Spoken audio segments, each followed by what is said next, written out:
Hey guys, this is Margaret Catherine, aka Meg, and this video is about using feelings of resistance to your advantage in the creative process.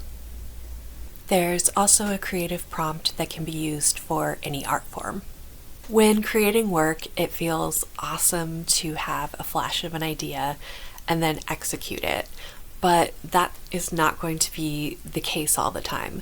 So sometimes we need outside influences, including prompts.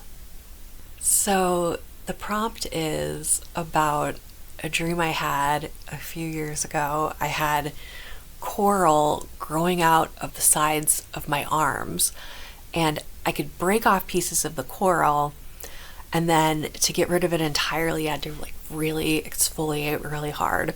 And so then after that the coral would just grow back. So I don't know if any of that sparks any ideas for anyone, but if you want to use that in any way, knock yourself out. I could see this idea of coral growing out of someone's arms, especially as a prompt for abstract visual art or abstract choreography.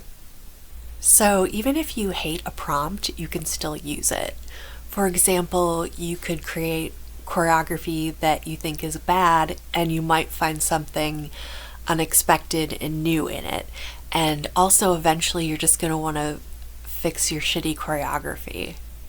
If you were using this as a writing prompt, you could just start talking about not liking the prompt. Like, Meg, I hate you. I hate this prompt. If I had coral growing out of my arms, I would break off a piece and throw it at you.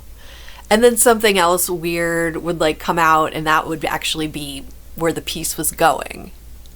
And then maybe you'd have some weird memory from 1993 come up in your mind, and then that's really what you're going to write about. This is such a weird video. I hope this crazy little video is helpful for someone out there, and I'll see you soon. Thanks so much for watching.